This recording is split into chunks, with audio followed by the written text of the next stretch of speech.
Alright, so no introduction for this video. You want to know why you're in pain?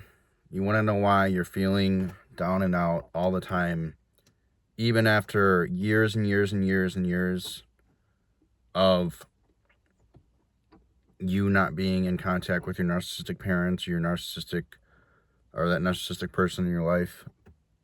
You want to know why you struggle to get out of bed every single day, get up, do the work you need to do, you procrastinate, you put things off, you think you're going to do something that day, but you end up not doing anything.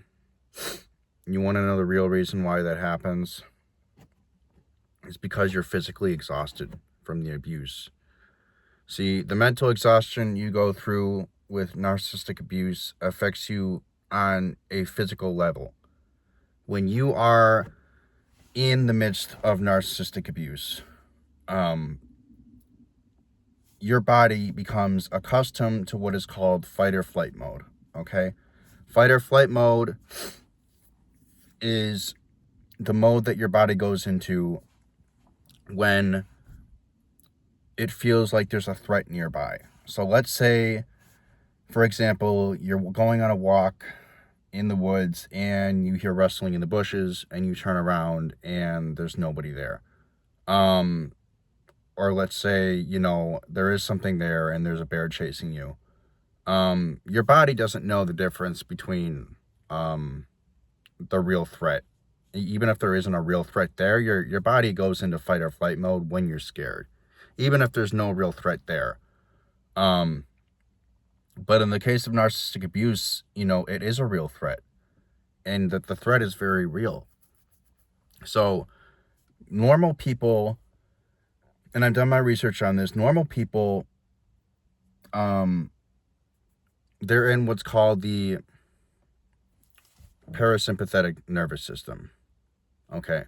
They're in this parasympathetic state, this flow state, this calm state,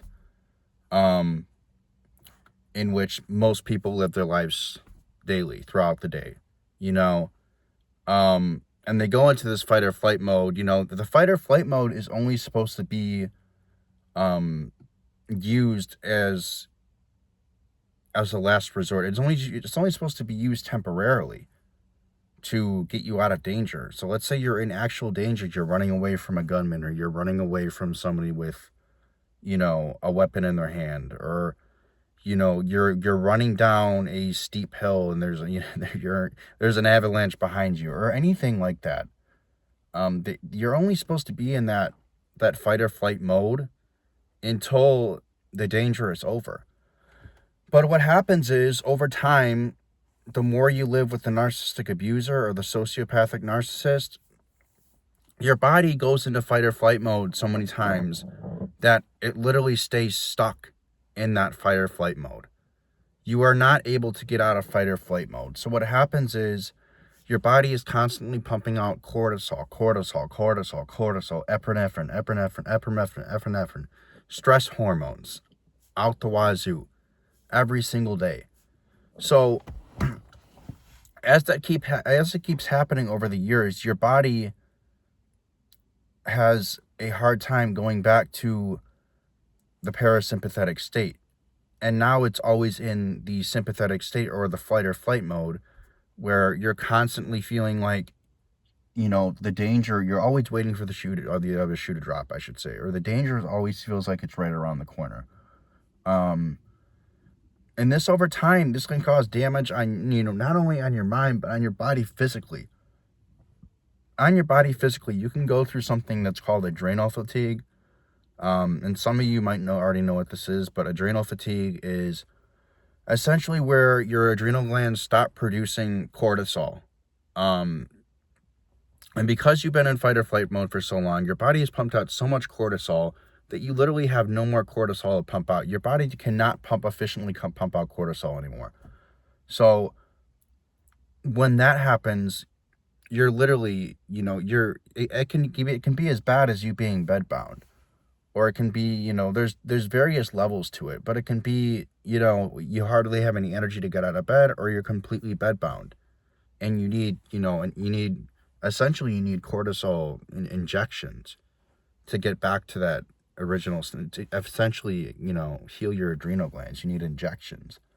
But I'm sure for a lot of you, you know, you don't have adrenal fatigue. But what it really is, it's just you being in that parasympathetic state for so long, that fight or flight mode for so long, that your body can't physically get out of it.